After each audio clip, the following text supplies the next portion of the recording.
The ground is like there. Feel the static in the air.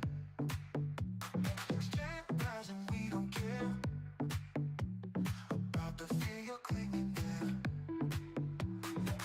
Step in line, hear the beat drop. Body, mind, so we don't stop. Train it up, train it high. Next year reaching for the sky. Push the limit, don't ask why. This is how we're born to fly.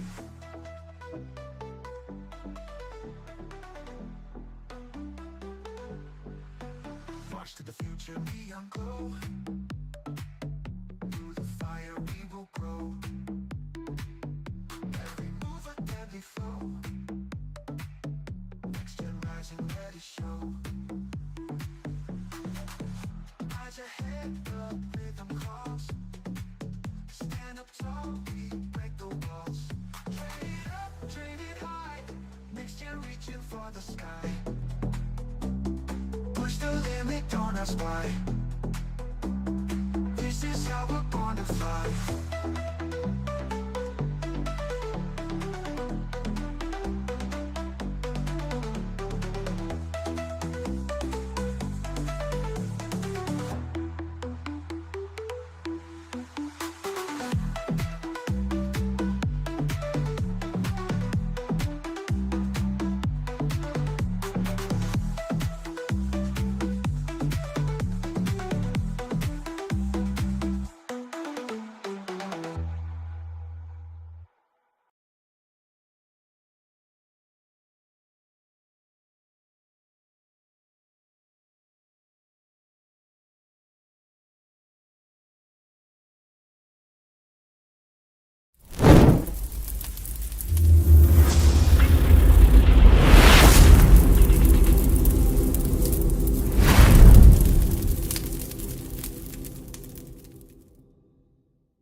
Well, good evening, everyone. Welcome to another edition of Next Gen Training here on the Sparta HQ Network. For you guys who are in the chat tonight, give me a 1 if you guys can hear me all right. Just want to make sure everything is good here.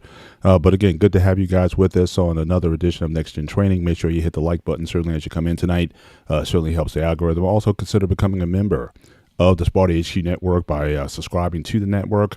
Certainly we appreciate the support that you give us, and certainly looking forward to another informative show as we've wrap up this series that we've been doing on coaching. And so certainly looking forward to the coach. He's running a little bit behind, so hopefully he'll be here in a couple minutes. And so certainly we can wrap up this conversation that we've been having. But certainly for those who are here tonight, just cover a few ground rules for the chat as you come in tonight. So again, make sure when you come in, again, no personal attacks, insults, or threats, offensive language.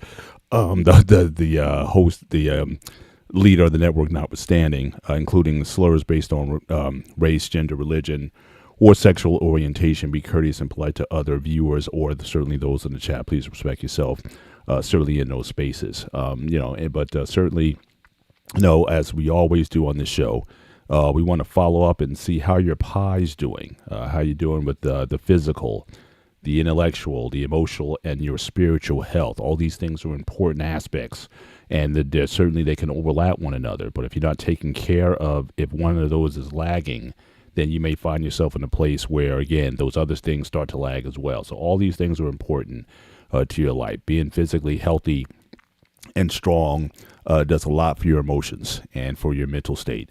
Having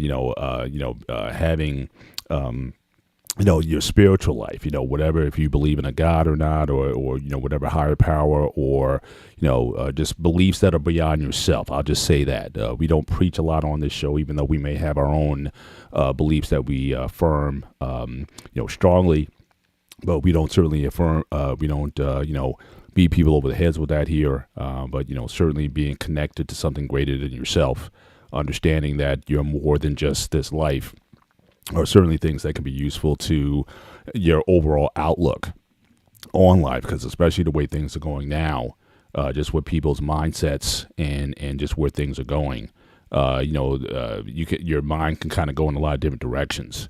And so certainly believing that there's something beyond here is can be certainly very important to that. But certainly, I think the coach, he just arrives, so I'm just going to tag him in and bring him certainly to the show.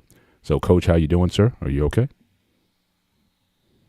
What's up, brother man? Can you hear me? Yeah, you're coming in pretty good, pretty good. Yeah, man. How are you doing, sir? Oh shit! Like everything's sort of back to normal as of Tuesday. Our neighborhood is new, so what they was doing last week, they were digging under the ground, bringing some fiber optic, the cables, Oh, and okay. they sort of hit ours and then knocked it. It disconnected it from, I guess, the outside little connect. Mm. And yeah, man, it was a mess because, it's part of my wife's work and she was having problems and they had to come out the next day. But it took them a few days because, Oh, wow. I don't know, man, it was sick. Because I saw them working on it. I was like, because you can tell when they doing the cables and they sort of running it underground and yeah, so they did something to ours. And I think my neighbor's house had some problems too, but we good now. We're getting more competition. We ain't got to just stick with one Spectrum. We had Spectrum, so Gotcha. they getting competition. So that was the problem. But they fixed it. It took them a few days to fix it, though. I was Yeah. surprised. So did your wife? She had to go like into an office or something to do Yeah, work. she or has you a had little hub. Yeah, she has Yeah. a little hub that she go to. So I she got was you. good. Me, it just gave me opportunity to sleep all day. I heard that.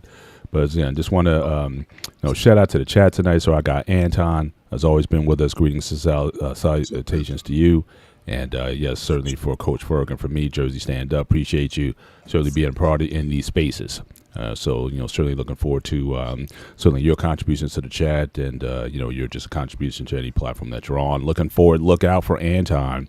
He's going to be launching a few. He's going to be starting a few channels of his own. Certainly a hockey channel. Certainly, there's very few African Americans that I know that are really into hockey. And so, he's a big hockey fan, so he's going to be starting that up. And what we saw last Sunday, Coach, we got an idea that Anton and Mrs. Anton, his wife, they can get their own channel going because they are a debating couple. They kind of remind me of was that guy Carvel and I forget his wife Madeline from CNN. And so they get into it some. So that would be a great show if they ever get that off the ground. So, but certainly he's got a lot of knowledge, and both of them very smart people. So anything that they do together, I'm sure would be great. But certainly just checking in with everybody. How are your pies? How are you doing physically, intellectually, emotionally, and spiritually? So, Coach, just with everything going on, certainly with the internet being down and whatnot. But how are you doing? In these times, based on those pies that we talk about. Man, physically, man, my life is changing. My body's changing. I've been dealing with. They said I had degenerative spine disease, so I've actually gotten shorter over the years, but it's starting to, I guess, develop arthritis. I had a MRI and a electric, I don't know, EMG on the same day. And the results came back. Everything was severe, moderate, because I have several disc spacing. The nerves are starting to get compressed. And yeah, just dealing with that, man. What are they recommending for it? Is to like exercise or right now, physical therapy. Mhm. I've had everything the VA had to give me, man. I had acupuncture 5-6 times along the spine, physical therapy for 30 years. I've been hung upside down. I've been the inversion stretched. harness there. Yeah. Yeah, I actually, my injury occurred in a training in the service. I fell and I ended up herniating a disc. So I spent my last 2 years in the service with a herniated disc. So, Oh wow. yeah, I guess intellectually, just thinking a lot, getting like a lot of personal things, learning a lot about, this part of life, being not a senior, but a senior category in a sense, and just the different little understandings about just even more opportunities, financial opportunities. Just learning more about that. So me and my wife really don't have to worry about anything as she retired, because she's looking to retire soon. So just focusing on that. Emotionally, they're all over. My emotions are all over. We finally got our team pictures back. I sent that out. They look pretty good. Like I said, with my health, man, I'm worried about that. But there are some other things financially that are looking great. I'm excited about that. And, spiritually, just trying to be, connected to the Most High a little bit more. With me and my wife definitely, seem to be locked in more and more each day. We enjoy spending our time together.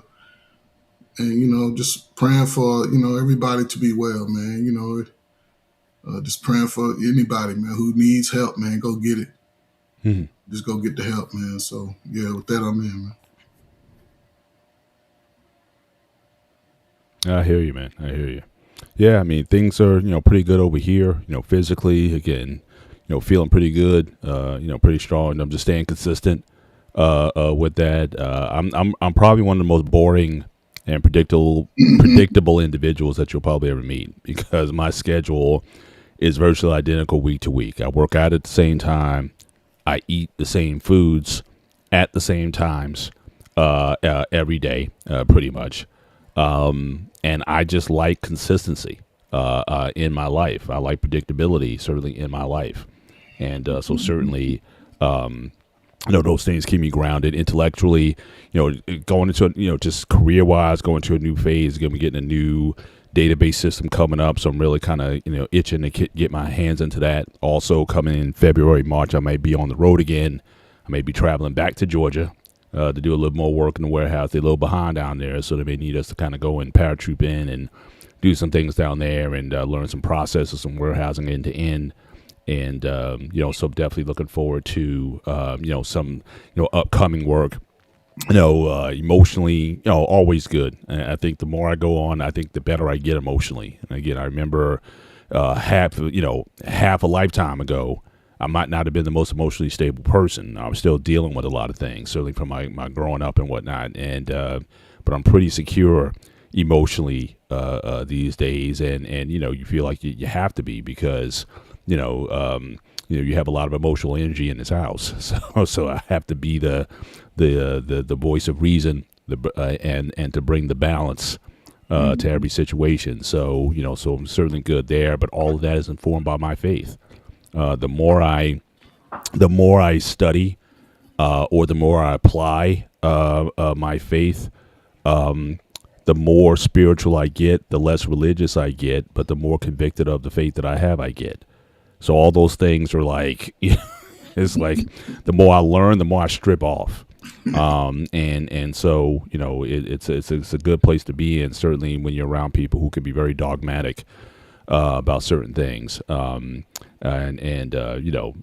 harder to have conversations with people, regarding certain things. And so, being around people who, again, have that same mindset of openness, certainly is very helpful, certainly in those situations. So overall, doing pretty good. But Anton, he had a question for you. So he's asking, you're officially a card carrying member of AARP.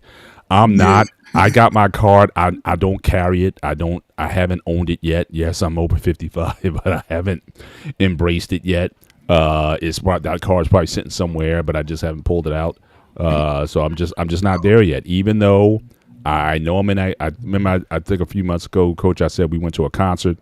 We saw Force MDs, and we saw the Whispers and whatnot. Force MDs. Yeah, man. So, but again, all these guys are like 60 something. And the crowd that was there, everybody's got canes and riders and I'm like, this is my wife and I are like, we're probably amongst the healthiest people here. You know, we're the fittest couple here. You know what I mean? So, but that is my age bracket now. But I'm just not feeling it. I'm not accepting it. I still have a young mind, and so again, I'm not giving it. I'm sure I may need it sometime. I may wait till 70 before I use mine for the first time. But certainly, just trying to, just keep, again, staying consistent until something changes. But I don't get off the grind even on vacation. I try to keep the same grind that I always use. Brother Bennett, I haven't applied for mine. I don't necessarily think I would need it in a sense, because a lot of times nothing really trumps a veteran's benefit. Mm-hmm. So it'll probably be the same, and they don't stack them like they used to before COVID. They would stack them. Now they don't. Oh yeah. I will say this in reference to just being able to get some benefits. I can now travel and get hotels at like half the price, three quarters less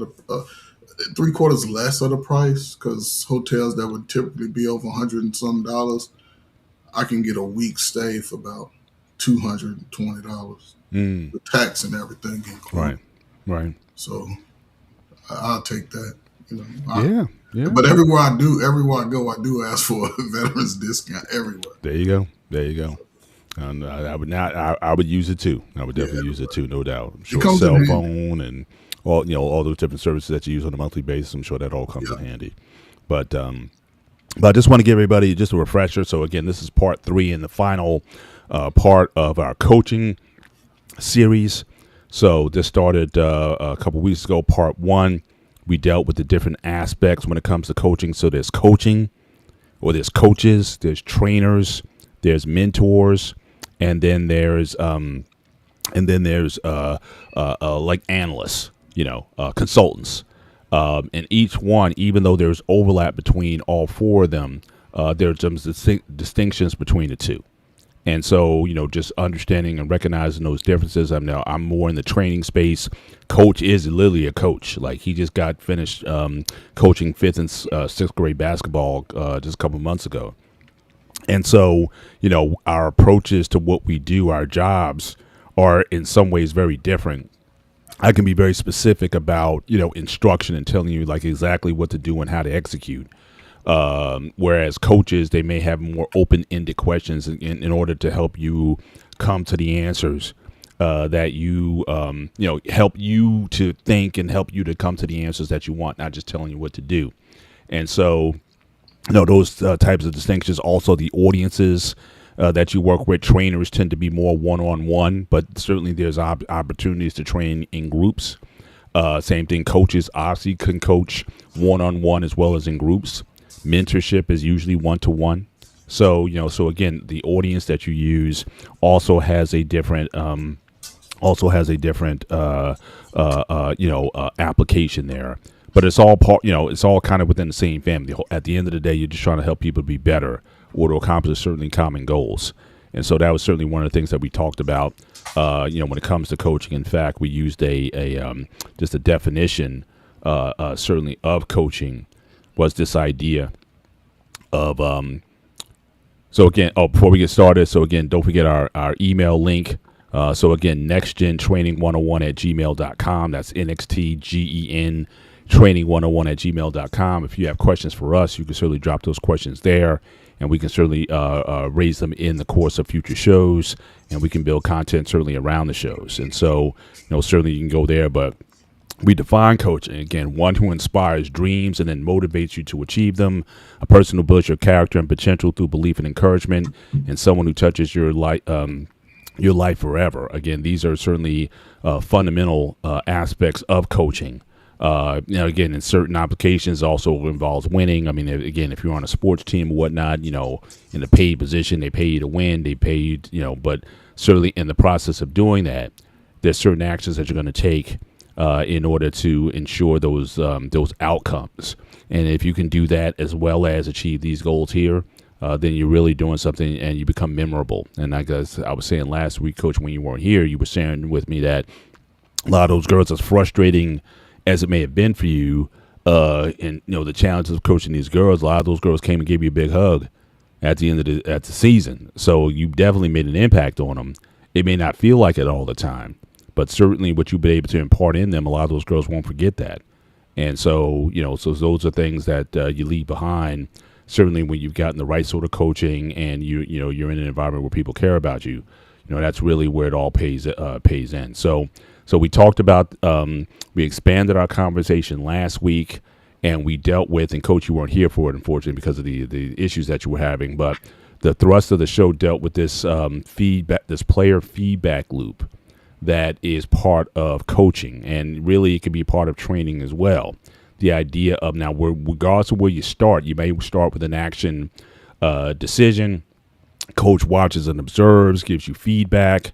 The player reflects on what they're doing. You make the adjustments, and then you go back in. And so there's this constant loop that you're involved in within coaching that helps you to improve not only yourself, but also the outcomes that you're looking for. And so, Coach, I wanted to give you an opportunity, since you weren't here last week, because you had sent me this here. Any thoughts that you have on any aspect, or just in general, this feedback loop that certainly me and Peter talked about last week? Any aspect that you want to touch on or cover? But I thought that was a very good discussion, and certainly all the points are certainly valid ones. And they can apply within a sports context or a business context. You can use these same principles.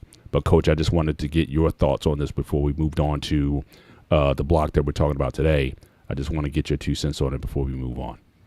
Yeah, I'll just speak up real quick in reference to life coach. Of course, with sports, as I mentioned before, sometime initially starting the process, it's more so of getting the information to be taught, whatever plays, whatever formations to be, taught, and it builds it from there. Then as you start getting into the action of whatever it is you're running or particular sets, then you start getting the feedback. It's almost like you're going to make adjustments, get the feedback on both the initial action and then the adjustments, because that's basically going to be a fluid situation. But in life coaching, it's really interesting because, like you mentioned, depending on where you are in this, wheel per se, a lot of it's initially is observation. Mm. Especially you meet someone who may be in a particular space, you're going to, of course, have conversations and dialogue, but you're just doing a lot of observing, facial gestures, hand movements, postures, those nonverbal cues, you sort of observing them. And then, of course, you're going to give the feedback. And some of the reflection is maybe be, what they experience based off the feedback. And then I always challenge people to make the adjustment. Try the adjustment out for a couple of days, couple of weeks, and then we can come back and provide more feedback on what they may have experienced and where they may have struggled, then give more suggestions on how they can, improve it or alleviate it if needed. Sometimes, you provide too much and then they really don't need it. So, yeah, it's just interesting, man. I always look at, like I say, sports to me is just life, but the life skills part is the most interesting part to me. That's why I sort of am always looking to try to see how can I improve myself and improve. That's why I do the pies, because it makes me reflect about things that I've just experienced and may not have thought about over the time it happened.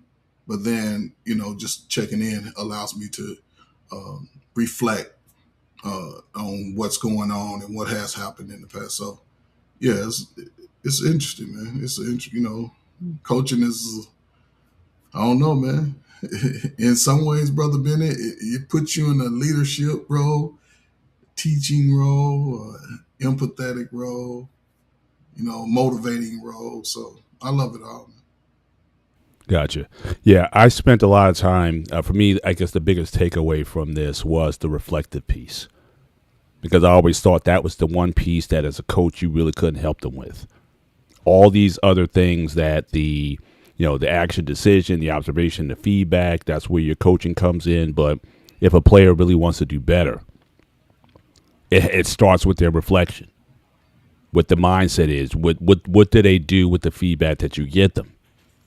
And they always say, you can either get better or you can get bitter. Sometimes that feedback is going to be pretty direct and at what you need to correct. Are you going to take that and put it into your adjustment? So again, in your practice, a lot of times the practice that you do is not even on the field. A lot of it's what you do when you go home, right? In martial arts, for example, it's not just, okay, you're at the dojo and then we'll see you tomorrow. A lot of that adjustment and whatnot comes what you do off the mat that really makes a difference. And what makes the difference between someone really achieving and not achieving is really, it starts here. What are you going to take with this? Are you going to process it? And then what are you going to put into your adjustments? How hard are you going to practice? How many shots?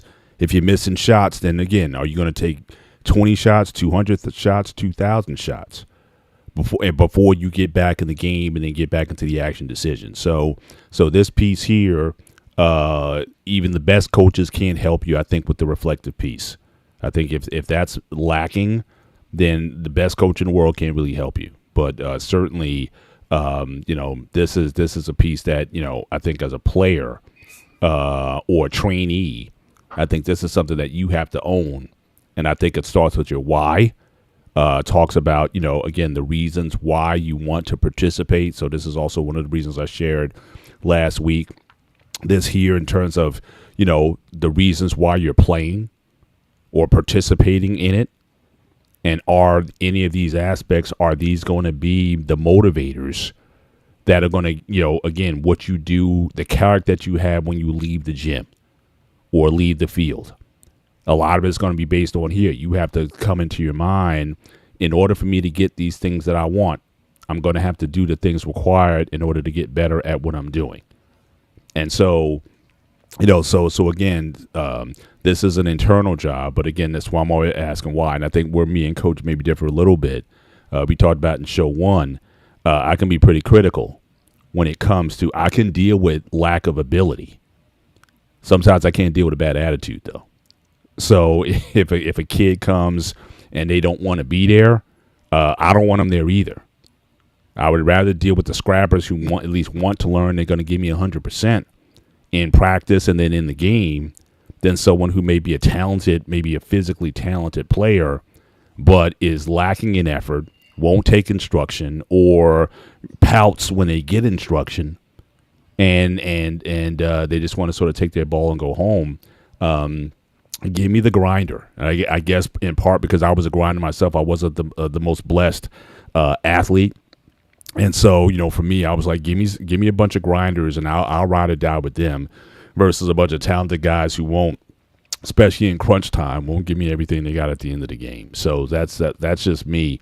I've always been one who, certainly appreciates, a self-motivated type of person, who, regardless of the reason why they want to participate,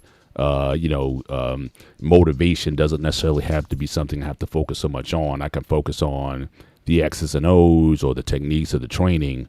But again, even when a client comes to me now, it's like, look, you in the car ride over, you better be ready to train as soon as you get here. And if you're not, then I'll stop the session, and I've stopped sessions so we can deal with whatever it is that we got to deal with to get this person back on track as far as what they need to do. And if it's not there, I'm not going to take them through a session. I'm going to give them a week, sometimes 2 weeks off.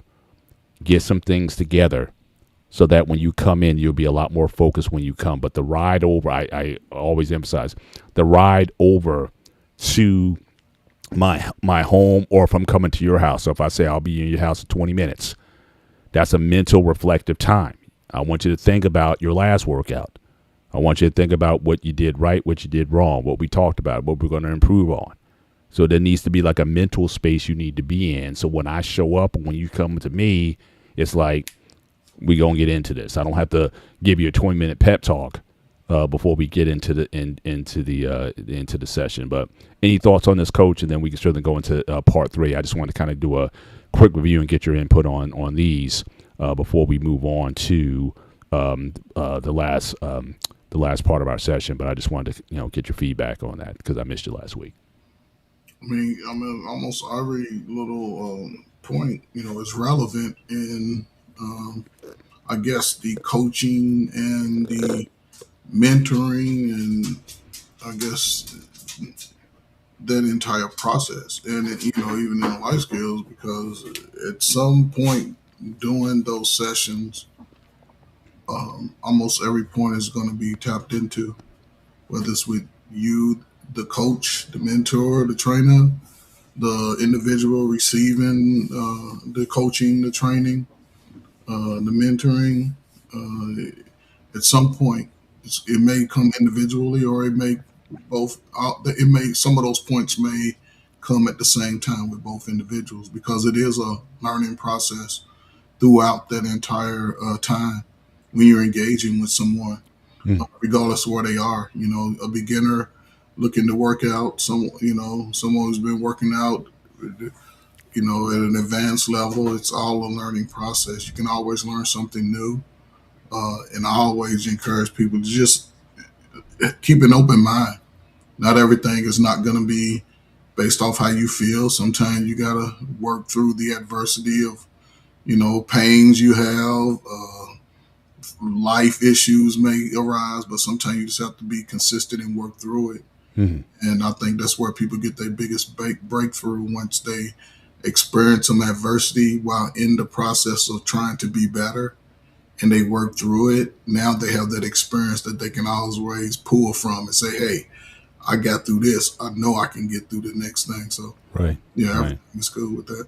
Right. Well, we're going to get into our last part of this tonight, and we may do other ones in the future, but again, we like to do sort of we have themes that we kind of work on, and then we kind of break them into chunks, sort of digestible chunks. So this last part of what we're going to be talking about in this section is this idea, and again, I got to thank Coach again for certainly providing the space for it.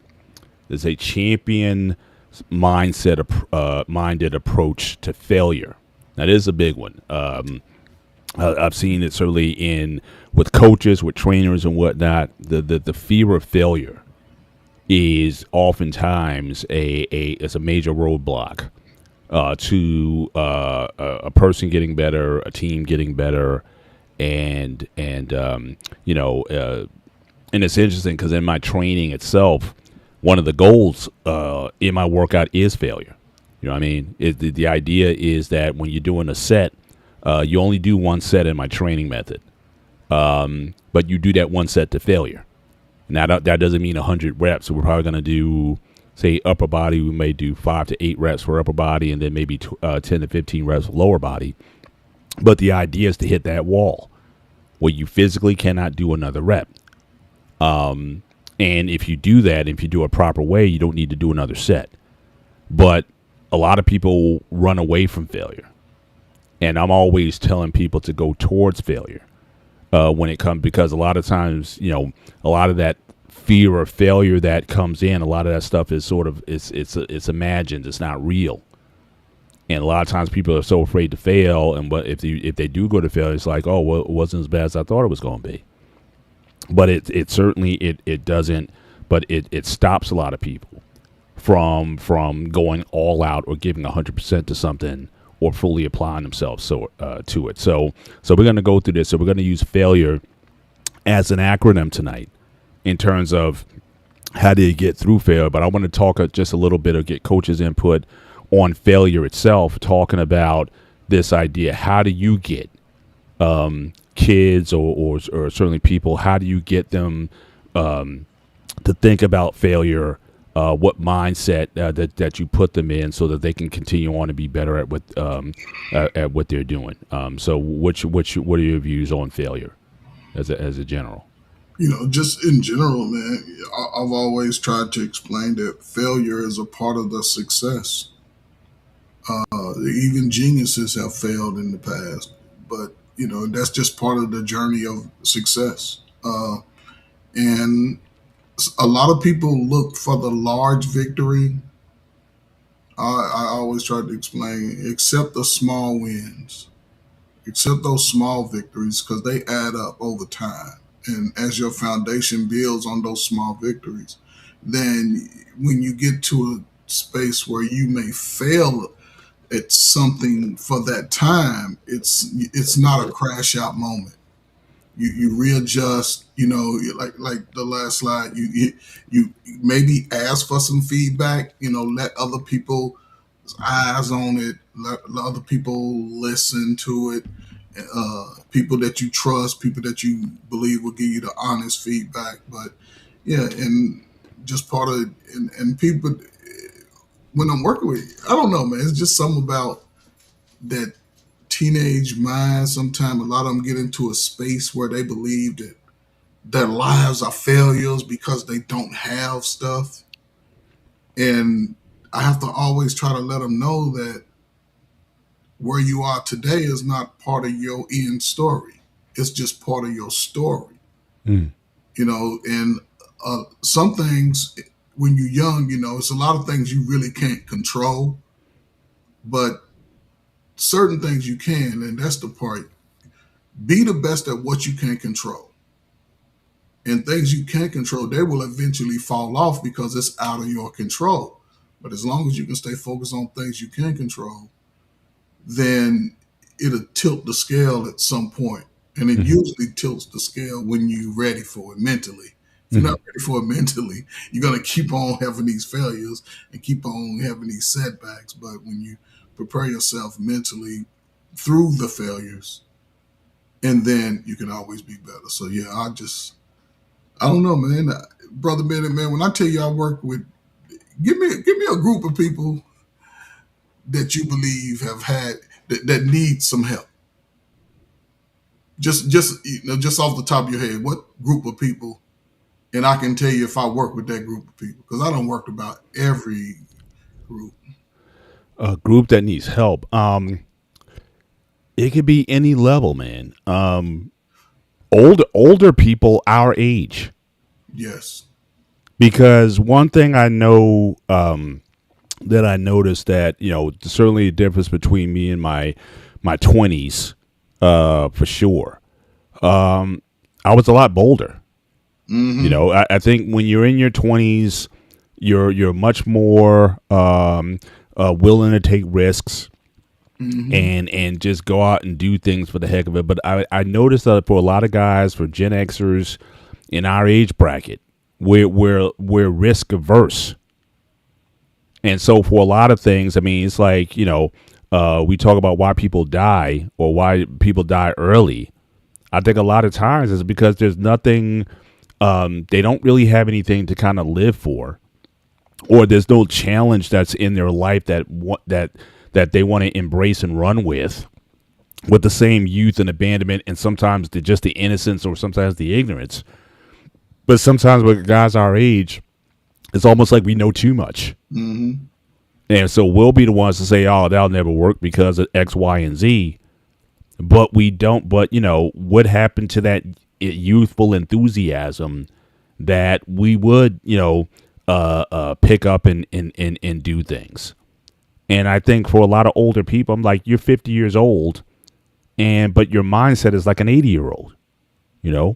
50 years old, you shouldn't necessarily be in a rocking chair. I mean, 50 years old, you still got, especially with health and technology and medicine the way it is now, you got another half. It's like the football game. It's like the second half.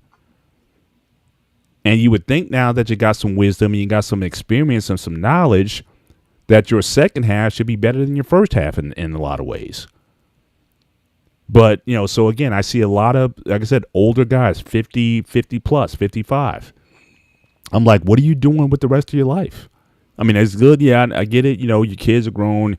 Yeah, you want to travel, and yeah, you want to do certain things. I get that. I mean, certainly you work for it. You earned it. You know, to enjoy some of the fruits of your labor. But are you still productive? Are you looking forward to being productive? And guys, when you retire, it's like that's it. But is it about retirement, or is it about transitioning and doing something else? And sometimes what you might have did for a vacation, that still might not be your life's work. And so yeah, I mean, Anton's makes the comment. So being in your 20s, were your opportunities to have some young and dumb moments. Yeah, I mean, yeah, but I wouldn't necessarily call it, you know, even now, I wouldn't call it necessarily young and dumb moments, especially in college. But I still think there are opportunities that you can still take advantage of, or at least try. But I just say, like why not, like for a 50-something-year-old, why not go back to college? If there's something that you can learn and be good at what's, you know, how many people our age think about, oh, I'm just going to go back to school and learn something either out of because you want to learn it or you think it may help you in your career, what have you. But I'm too old to go to college. I'm too old to do this. I'm too old to do that. And so again, what's your thoughts on that, Coach? I think that, you know, our age group is very peculiar in that. Now, again, I pray every day I never get to that mindset. But I see a lot of people who do. And like I said, when I went to the concert and saw those people in our age, they're in our age range. And I'm just wondering how much of that is based on, you know, do you still have goals? Do you still have ambition? What's keeping you young? What's keeping you energized? Or are you just living off of the past and you just want to kind of go back there? But what are you doing now? I mean, your fitness and, you know, are you staying, you know, in good shape? So again, what are your thoughts on that? Brother Bennett, that's why I go to the doctor because I don't never want to slow down. Mm-hmm. You know, and that's how my mind is. I tell my wife all the time, I don't want to know that I'm actually old. Yeah. I want to be able to move around, and you know, there's sometimes it don't hit the same. You know, sometimes you wake up, I don't know what they call it, gout or something. I might get Yeah. something And like, then and then it goes away a few hours later, and you don't know what happened to it. mine Yeah. usually go away within a few minutes once I, you Mhm. know. But I've always been in tune with my body. Now I would say I wouldn't say young moments. I would say had naive moments. Mhm. Sometimes when you're getting away from home, you haven't really experienced a lot of different cultures, different I guess activities that you wouldn't do around your house, and a lot of people get away and they bring that naiveness to real life Mhm. outside of family where they can be protected, and then they put themselves in compromising positions. Mhm. It happens a lot, and I'll say it happens more frequently now than it did 30 years ago. Because Mhm. my experience, a lot of us was sort of in tune with what was going on with real life. We focused on real life in a sense. We didn't have adults around us all day, saying, interfering with kid matters. We were all able to navigate being a kid, teenagers outside, work. It was just a different type of unity Mhm. within the children, and so yeah, I mean, young 20, yeah, that's true. But again, like you said, some so I used to ask my friends, like, man, y'all ever thought about going to college? I mean, I'm too old to go to college. Oh, Yeah. okay. You 30 years old. I ain't going back to school. Okay, cool. The best thing I ever did when I got out of the military, I knew I had to go back to, that's why I got out early. I could have stayed in. I said, no, I need to get a degree. Yeah. Because when I got into the military, I saw how it actually worked from the inside. Like, okay, America's gonna be the shits. I used to tell my friends, they ain't never believe me. I said, America, I didn't know it was gonna be sort of like this, but because once I went outside the country, I said, oh, okay, America's running a Ponzi scheme. So I just started to move different about my money. I started to move different about how I sort of engage with people. You know what I'm saying? And I've always been I done been in some of the worst neighborhoods in the country, and I've never had nobody bother me. Nobody. And just always staying focused like that has helped me navigate through a lot of stuff. And I mentioned, I don't know if I mentioned it on the show, in 2022, 2023, the government VA was offering opportunities for veterans to go to school on their dime and get paid for it. Guess what Coach Verg did? I took my ass back to DeVry. I went to DeVry, and I got a web design certificate. There you go. You know, they paid for it, paid me. So, yeah, I'm always into that, man. Absolutely. And I like a smart woman, too. I like an educated woman, too. There you go. There you go. And it's interesting because we talk about this sometimes, too. We don't always take our own advices because we'll say to a young person, so again, my 20s is a combination of those naive moments between college and the Army, no doubt. But a lot of times we'll tell a young person, you know, who's going through something, oh, well, you need to be patient. You know, keep practicing, keep applying yourself or whatnot, and it'll come in time. The OGs will tell that to the young ones. But what I'm finding a lot of the OGs aren't very patient with themselves. The same principle that you would give to a young person about something taking time or what have you, a lot of guys in our age bracket will not even get off the couch, get out the lazy boy, and apply that same principle. Yeah, it may be a little tough, at least at first, getting back to school or learning something or whatever, and you may have to say, well, you know, I need to be patient about this. Yeah, I know it's a little uncomfortable at first, but I need to be patient. We don't tell ourselves that, but we be the first ones to tell a young person you need to be patient. They say patience is a virtue, but sometimes it's not always practiced by the OGs. So I'm always just sort of amused by how the older we get, sometimes we get so impatient, or like I said, we just don't want to try. I had a client one time. I put the weight on, and she was so intimidated by the weight. I said, first of all, look, I wouldn't put the weight on there if I didn't think you could do it for the certain amount of reps that we're going for. And I just said, just give me everything that you got. And when she was done, she surprised herself. She couldn't believe that she did that. But it was all charted. It was like, this is the number that we're going for. And I showed her progress chart of where we started and where she's going and where she ended up that day on. But like I said, the reticence, and this one might have been like 45, 50, you know, and that I've trained 70-year-olds and I've trained 12-year-olds. So again, some of the older ones, they're like, well, I don't know, that might be a little too much. So you have this fear of failure. And somebody explained to me years ago, it's like, failure is your friend if you do it in the right context.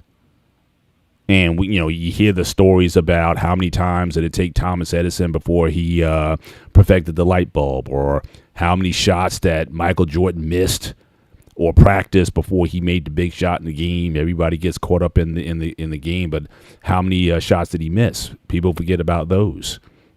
And so many allegories and stories about again, don't be afraid of it. At worst, you'll learn something. And then you kind of get up and try again.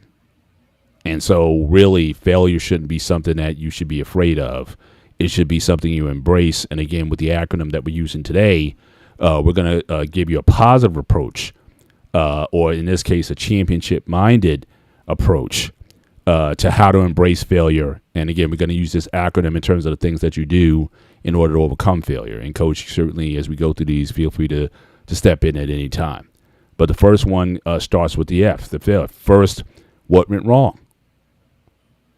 That analysis, okay? So you lost the game, or you lost the match, or something didn't go the way you wanted to. Again, that's self-reflection of and coming to terms with that. That's either going to come in the observation. So going back to the feedback loop that we talked about last week, the observation of the coach. He's going to play the film. He's going to or the the video. I'm dating myself. Said film. I'm still sticking the reels from back in the '70s, but now everything's digital now. But certainly the identifying the problem points is very important if you're going to overcome and again and develop that championship mindset. And so the aftermath. Some guys are like, oh, don't focus on the negative, just focus on the positive. But now you got to patterns identify themselves, and you have to take the time to look at that. So, Coach, your thoughts on this F in the acronym of failure, identifying what went wrong. Just relating it to this year, man. After every game, the next practice, I would gather them in the center of the court and ask each individual player what did they see that went wrong during the game. And everybody would give open feedback. A lot of it, unfortunately, it was we didn't work together, we didn't hustle. Just those things that you can talk about and show, but it's hard to instill in them. Sometimes sports, you just got to have that I don't want to lose mentality. And I told them, I said, that's going to have to come from your parents. I said, your parents, they're going to have to teach you that. I say, I can tell you, but I'm not your parent, so you can choose to do it or not. So I say some of y'all get it, some of y'all don't. But yeah, as a coach, I even used to always reflect on what could I have done better. And I used to ask the team. I've never been afraid of asking players, how can I improve? What can I do to make things better in practice or games? Especially when I was in the high schools, I've always been able to ask players. Sometime I would do it as a group, get the entire group input, and then certain players, I would, you pull to the side and talk to them in a sense, because I always wanted to make sure the team came before the individual. So I thought that was always a bit, something big for me to just always get the team's input. And a lot of times, they could recognize where improvements needed to be made. So, Gotcha. Yeah, I just want to highlight. I know Anton. He made this point here that fear being the perfect motivator. I don't know. I'm on the fence on that because, as I was just saying, fear can also be the perfect demotivator. Like I said, fear oftentimes keeps people away from the game or out of the realm of the race, or to even get into the race at all. So again, it depends, I guess, on where that fear is being directed. But again, if it's in a negative sense, it'll stop you from even wanting to get into the race because you beat yourself before you got into it. So fear is also can go in the other direction as well. But certainly I certainly get the point when applied properly. And I remember that line from Dark Knight Rises. Where the guy was saying, how can you fight longer than possible or jump farther than possible without fear? Make the ascent without the rope. And he was able to do that. So certainly I can understand that as well. But, certainly for a lot of people, it just stops them from getting to where they need to go. So F1, again, identify what's wrong. Then we have the A. Now, this is also important. Always focus on the facts. Now, see, what happens a lot of times, especially in failure, especially when you lose, sometimes you take on more of the problem than what it is. It could have been a schematic play. It could have been maybe you weren't in the right position or what have you, or technique or whatever. But then a lot of times you start to internalize a lot of self-talk that has nothing to do with the facts of what happened. And so as a coach, as we're going through, I want to focus on the real, not the imagined. Oh, I suck at this, or I'm not good. I'm not a good leader. I'm not this. I'm not that. All these other aspects that you start beating yourself up over. In the analysis, in the aftermath, as you're showing them the play and what went wrong or what have you, whatever went wrong should be correctable. And that is when you go into practice and all those things we're going to talk about a little bit later. But talk about that, Coach. How do you, if you had a bad game or a bad moment in a game, you might have had a great game. In fact, always happens. You've seen players, you score 50 points in a basketball game, but you missed the last shot. But you feel like you failed the team because you didn't have the shot. But if it wasn't for your 50 points, you guys wouldn't even be in the game. So again, sometimes in these moments of failure, when you lose, putting things in the right context matters. And I've seen a lot of players, again, maybe not the most strong-willed of players. Again, these are sometimes, again, the talented ones, where if they miss a shot at the end of the game or they miss a play or something like that, they go into this negative cycle, and it takes a lot to get them out of it. It's almost like you need a therapist to get the guy to hypnotize them and forget about what would happen. So your thoughts on this one? Always focus on the facts. Yeah, that's 100%. The players emotionally have evolved when it comes to the sports. They a little bit more emotionally, I guess. I can't come up with the right word, but it used to be a time where you can make a mistake and just use the context. You can be playing just rolling along, throwing touchdowns, scoring points, knocking down 3-pointers. And when you get to that final shot to win the game, you may miss or throw the incomplete pass or not catch the pass or whatever. And it used to be a time where it would just, players understood that that's part of the process. Even when I talk to students about school and education, there's no guarantee you're going to pass every test. There's no guarantee, you're going to get an A, but you put in the work. And if you in tune with what you're doing, you can always, I would bet 95, 100% of the time, you could always identify where things went wrong. Mm-hmm. When I used to do a lot of life coaching, I always asked the individual, what point in your life did you say F it? What event was taking place? And it was usually something, typically losing a family member, mother, father situation, somebody, may have done something to them. That's when a lot of those things would shift. And I would always have to get them to understand that, yes, this happened. However, you're here, you survived it. Now, what is it that we need to do to make it better?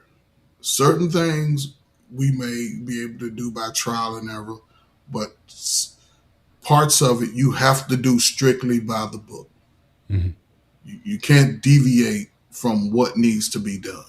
Mm-hmm. Regardless of how you feel in the moment, regardless of, if you're motivated to do it or not, sometimes you just got to do it. Yeah. And I can just step forward here. That leads certainly to the next one. Again, improving it. But I really wanted to focus on that last one in terms of, again, the mindset. Yeah. Sometimes people, again, take on too much of the blame for the loss. And you especially see it in these playoff games, and, like there's 70, 80 plays in a football game, and one play, and the player is like, oh, this is my bad. I lost this game. And you gotta understand that there's plays to be made. Every play, a possession in the game, everybody can find fault there.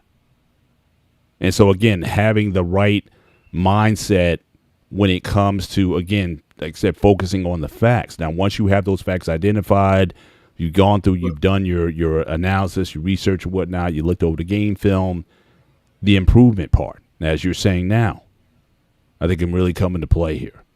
And you, again, take the corrective measures by your coach, by your trainer, by and the stuff that you're going to do on your own, and build from there. But I didn't want to cut you off, but you can continue. But I just wanted to separate between those two, the facts versus now that you have the facts, now you can go and improve on that. Yeah, but that's why I sort of like these concepts, because sometimes they just run congruent with each other. Sometimes they may dissect each other. It's just all part of that evolution of it. Taking on those mindsets that, yes, you were the reason. We saw it. We just saw it with the Buffalo Bills, right? Yeah, We saw it with Brandon Cooks, and we saw it with Josh Allen. yeah, Both believe that they cost the game, and that's why I said we've gotten to this place now where it's more of I don't necessarily call it taking ownership, but taking on too much yeah, responsibility for something that really is meant to be decided that way. And sometimes you're on the positive end, sometimes you're on the negative end. And one thing, when I equate it to life, I used to have to talk people out of the mindset that you're not the reason why. You're only going to be the reason for what you do. Your results about you are going to come from what you do, but if it's outside of you, you can't own that. That's not you. yeah, You know what I'm saying? So just trying to get to that space is probably more challenging, because when a lot of people get to a place of hurt, they have a mindset of distrust. And that's the relationship building was always key for me. yeah, But yeah, so just talking them out of that, making them believe it. And once a lot of people, when they get out of that mindset, you see the results happening, and they see it, and then they start owning it, and then they start believing that, yes, I am capable, I am able, I can do it. And from there, man, it's just like, they're on autopilot. Every accomplishment, they embracing it. If they fail in something, they would come back and be like, I'll be okay. I'll get it next time. So that's always, to me, was the most gratifying point, seeing that improvement over that time. So. absolutely. But having that proper mindset, again, that's what helps you to improve. Because again, you can say, I blew it. Do you want to pick up the saxophone again? You know what I mean? Do you want to pick up the basketball again and see how we can go from there? So again, the desire to improve from it, also to learn from it. Again, having the proper perspective. It was a play. It was a move. It was something that, again, we can go at this next time. All of those are going to be relevant, especially following a loss. All those things are going to be important. So improving from it, learning from it, is certainly important. The next one is understanding it. So again, this is when the light comes on, and you realize, next time I'll be ready for it. Yeah, they beat me last time, but next time I'm going to be ready. I'm not going to let that happen again. And that's going to come up in your practice habits. That's going to come up in, again, this constant state of improvement. In the NFL, they call it adjustments. What adjustments? You might be down 21-3 at halftime. What adjustments are you going to make in the second half? Because some of these things have to happen in real time. You may not have a couple weeks to kind of get, to understand all this stuff. But that's why they got those guys in the towers, and they got the film, and now they feed it directly to the computer pads and whatnot, so you can see everything in real time. You throw an interception, you still thought you were reading something. They give you those views or whatever. You go on, quarterback goes and looks at that tablet, and you can say, okay, now I understand. I won't get beat with the same play. I may still get beat, but I won't get beat with that play. That I see the kind of defense that they were running, and I understand it, and now I know how to go and be ready for it next time. So again, learning from it, improving from it, understanding it. I mean, these three, you could always kind of put them together. But again, we're using the failure acronym in terms of how to define, to have the right mindset coming out of failure. But you can basically lump those three together. But any thoughts on those three: improvement, learning, understanding it, Coach, before we go on to the next one? Yeah, understanding it is probably the most difficult to me in life. Sports is a little different because you can actually sometime, I guess, you can always re-practice it immediately.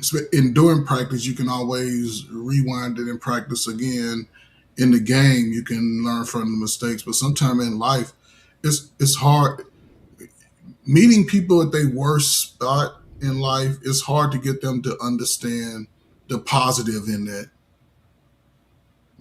That's the most difficult thing because a lot of them are like, I did everything I can do, and I don't understand it. Okay, they don't equate it to the other two, and getting them to understand, going back to there's things that they can control or can't control. That's a challenge sometimes, because sometimes people don't see themselves as being wrong, even in arguments. I wasn't wrong. Yes, you were. Yeah. And getting them to see, okay, how that could have been offensive or,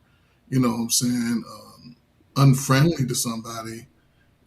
That's always been a challenge to get someone, especially somone who's confident in themselves and what they're doing is right, or is So it's just having those conversations, and a lot of times I love pulling out the dictionary. I love her. Let's read it. Let's everybody who wants to read and let them see it, hearing it out loud. Now we can have a conversation about it. Because now we know what the definition says. And I'll read and I'll usually, those old Webster dictionaries. Oh, yeah. I love the big, thick dictionary. Right. Because it may have everything. It may have 10 lines for one word. Yep. And we read through it. So whenever you hear it, you understand the context of how the word may be switched around and used. So I used to love going to the dictionary. Right. So now you understand it. Not based on what Coach Ferguson feel, I believe and think. Not based on what you think. This is what it is. This is the reality of it. Right. So now you can understand it from there. Now we can start building the blocks to get to those better spaces. Whether it's in their mind, whether it's physically. So, Yeah. And I chose, like usual, I'm putting these together. I like to select pictures that kind of highlight the point. So the smile on the guy's face is kind of like, now I get it. Yeah. It's like that. Because like you could be in this like, I don't get it. Now, and that smile, it's almost like a smile of relief when that light comes on and you get it. So when I was picking the points, the pictures to align with the comments, his and her smile, they're looking at the information was like, it's like, now I get it. So that's why I chose the picture. But we got a couple. Real quick with this, just based off of this picture, right? A lot of people learn visually. Mm-hmm. If they see it, then they can typically grasp it. Right. See where they may have not connected the dot. So, and then you can see the confidence. Yeah. You don't typically see it if you're working beside somebody, but seeing this picture, now I'm going to be looking for the facial expression out of the corner of my eye. Like, how did they, you know what I'm saying? Just to see when that light bulb comes on. And now I'm going to challenge him from this point. Yeah. You got it, right? Okay, you good? Yeah. Okay, so we're going to revisit this in a week or so. Right. And we're going to remember this moment. So if you still continue to understand it, then you shouldn't have no problems going right. forward. So, Gotcha. No doubt. Next one. We got a couple more here. Again, renew the attitude. So this is where, again, you got to have a short memory.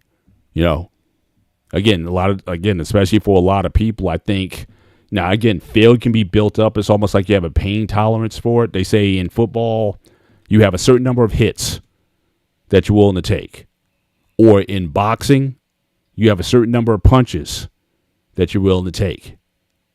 But after each one of those, you have to have a mindset to go out there again.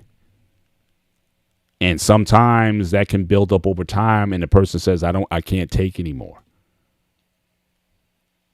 But for others, it's like they know that, again, they need to get back. If you failed, you get up and you try again. And so, again, renewing the attitude that next game will be better because we understand it, because we looked at the facts of the situation, because we learned from it, and because we improved, we put in better practice habits than we did last time. The next game you go into, you can't be thinking about the last game or the last failure that you had. You can't be thinking about the last failure. So again, a renewing of the attitude to say, let's flush it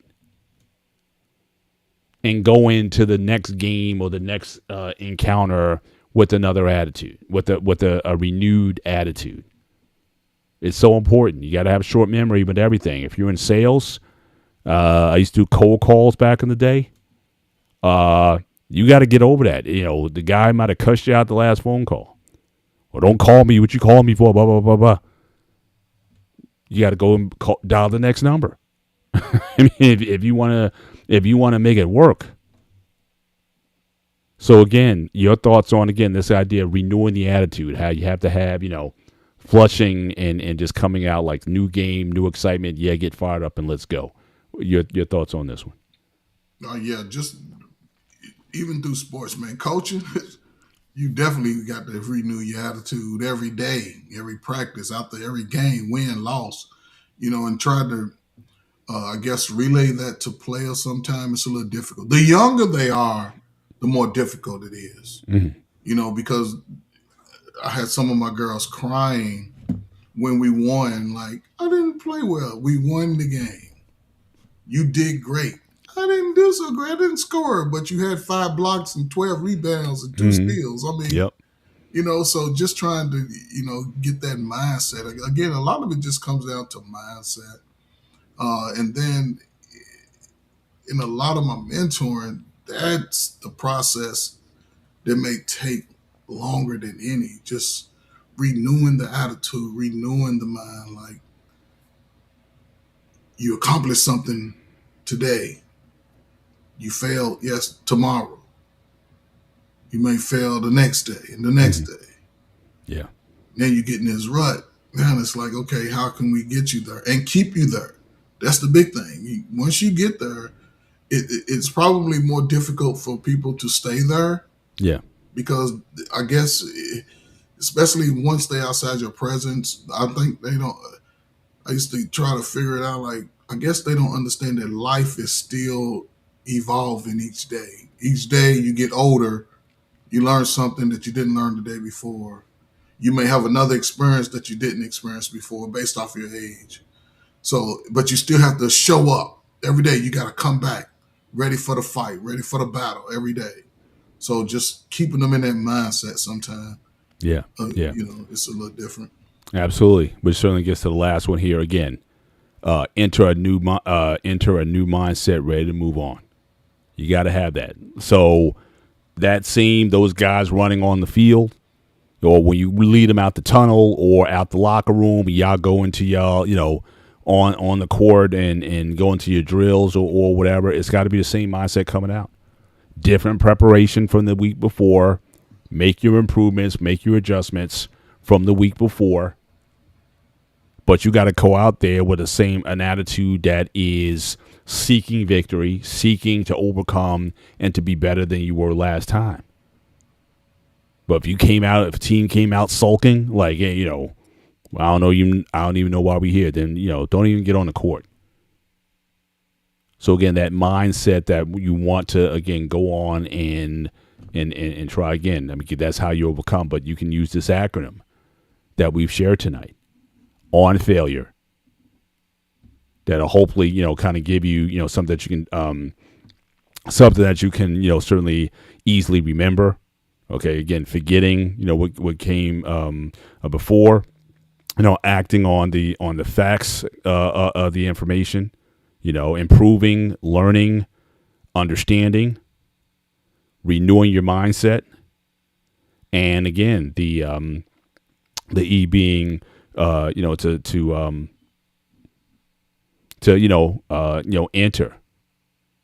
a new mind, a new chapter, a new season, one to be better than you were before.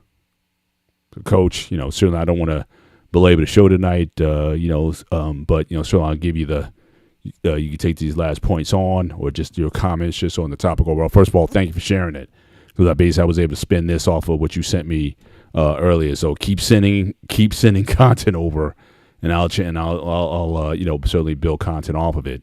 But so again, I want to thank you for sharing that, and your final thoughts on this approach, using this acronym to how to overcome failure, and just any final thoughts you may have on failure in general. Oh, I was on mute. I mean, listen, like I said, failure is a part of life. You don't have to embrace it though. It's use it as a building block, because life is forever evolving. The older you get, it's like, when you're hearing stuff. When I used to hear stuff from my father, man, when I was a kid, I was like, man, he don't know what he's talking about. He don't know what he's talking about. How you go? No, Daddy, see, I'm not. And he used to be like, all right, you'll see. It's like, as soon as I get outside, man, he told me it was going to happen. How he know?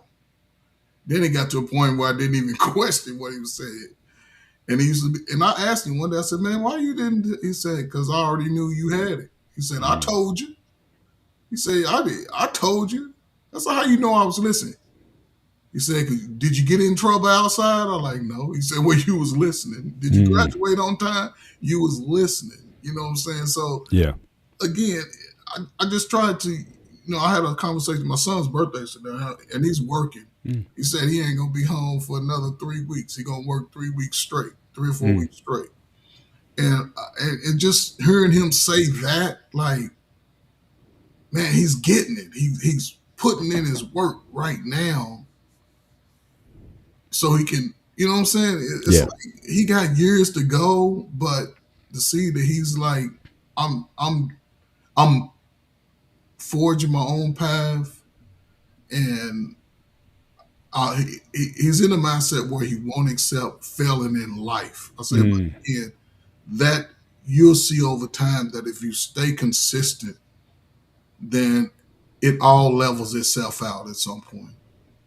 And don't ever take on the mindset like you would never learn something, just like earlier today, like, I'm too old. You're never too old to learn. That's right. Never. And again, I thought it was a great, acronym, failure. I would challenge anybody to take this acronym and add your own words to each letter and see what you come up with. Add your own word to each letter and see if it's any different from what we discussed today. So, yeah. Absolutely. Well, again, great commentary, great show. Hopefully you guys in the chat, hope you guys appreciate it. And what we ask people to do is share this content. You may have some young people who might be looking for some wisdom. Certainly you can watch these and learn from yourself so you can pass it on. But, our intent is to build a catalog of shows, a playlist, if you will, that is shareable. In fact, I think there is a playlist already on the Sparty HQ website, I believe, for this already. If not, we'll make sure it's there, and we got to just make sure we add each show we add to it. But, we have a playlist of shows that cover a variety of topics that certainly apply to young people, but even older individuals who are looking to make a change from where they are. And so, Coach and I, we do this because I think there's still something in us that still wants to share with people and to make people better. And again, we're just two bald opinions. We have a supermarket approach to everything. If whatever we say you can use, then apply it, and you can just discard everything else. But we hope that, again, what we're sharing in these spaces is of benefit and can be, again, a benefit to your life. So, again, we're going to certainly wind the show down. As we said earlier, certainly the email address, NXTGEN Training 101, NextGen Training 101@gmail.com is where you can certainly send any correspondence that you want to have, any show topics that you guys think that you need us to cover. Send those also, as well as your questions. And again, we can certainly build content around the questions that you ask. And, so certainly we appreciate any, any feedback you have from us. Drop it in the chat too. How can the show be better? What things that you want us to talk about? Share all that certainly within the email. And, we certainly, we'll be sure to get back to you. So, but Coach, I want to certainly appreciate you as always for being on. Glad your internet problems got solved and maybe even find a better and faster one the next time. But, but it's always good to have you back. And, just keep keep taking care of your health. I still say put a little weight training in if you can, get a couple dumbbells or whatever, do some curls, something if you can, but, yeah, I'll try, but I didn't even mention this. I don't know why. They say I have carpal tunnel. So we got ways around it. There's ways around it. I've trained people with hand injuries. So again, there's cable straps that you can get on and attach the weight to it, or a cable if you have like a pulley system. Mm-hmm. There's these wrist straps that you connect, and so you can do your bicep curl without grabbing. Okay, yeah. But you do it here, and a lot of times it's even better because when I'm not grabbing, I'm not using this in the curling action. I got to keep this straight, and so I have to really flex the bicep. Yeah, like really focus on the bicep, but I took my hand out of the movement. So again, I got several types of gripless attachments, wrist straps that you put on. You put weights on them, or you can wrap it around a dumbbell. And again, you can just have it where it's the wrist is supporting it, but not your hand grip. So there's all kinds of things you can do with that. But you can certainly reach out to me. I can show you some of that stuff, and see if you can employ it if your hands are going to be a problem. But I've worked with that. I've had hand issues in the past sometimes, and I've had to go through some of those. And they can be very effective. Especially when you have certain injuries or ailments. Yeah, but, I'll check it out when I go to. I got a physical therapy appointment mm-hmm. A couple weeks, early February, and I'm gonna ask them if I can do it because I can't really do nothing without asking my doctor first. Yeah. So I'll get that advice from them as they say. Mm-hmm. I'll definitely try any technique that at least allow me to gain my strength. Absolutely. And like I said, these days, that's the main thing I'm concerned about. Is I want to be as strong as I can for as long as I can. I have no interest in doing a 5K. Although I walked 6 miles last Saturday morning. Me and some friends were out there in 32-degree weather, so we did a 6-mile walk, and that was it. That was interesting. We had fun doing it, but I don't know if I do that on a regular basis. But I have no interest in any kind of endurance stuff. But strength, that just helps me every day. You know what I mean? You'd be surprised how getting up, sitting down, picking up, putting down, just those things on a daily basis that you can take for granted if you don't keep those things strong. So that's where I kind of put a lot of my focus on. But yeah, we're gonna land this plane. We want to certainly thank you guys. Thank Anton. Craig from UK was in the chat tonight. R. Payne even came through tonight. Appreciate you being here. My man Eric was certainly in the building tonight. Really appreciate you guys and the support that you give us on the channel. Again, make sure you hit the like button certainly as you leave the show tonight. And again, consider becoming a subscriber to the Sparta HQ Network and continue to follow content on the Sparta HQ Network throughout the week. I know there's a new show that's coming out there on Friday. I think there's a wrestling show. So if you're into wrestling, old school or new school pro wrestling, that show's coming out. You got the Saturday Hangout show. Sunday night is the Gray Area show. And you have the Spartan Arena on Tuesday, and you have Straight Talk, Straight Understanding on Wednesday. So again, Sparta HQ Network trying to give you content on a daily basis, and so we're definitely looking to just build as much content as we can in this space. So again, support the channel, and certainly it is our pleasure to give a bit of us to you, and hopefully you can improve. You want to flex those biceps. Every time you get a picture, look at him. He just can't. He can't help himself. He can't help himself. You're looking good though. 57. I'm 1 year behind you, but you're looking good. Thank you, ladies and gentlemen, for being with us tonight. And so for myself, Mr. Bennett, and for the coach, and thank you, Sparta HQ, for all you do certainly for us here. This is Next Gen Training here on the Sparta HQ Network. For all of us, take care. God bless, and we will see you next week. Good night.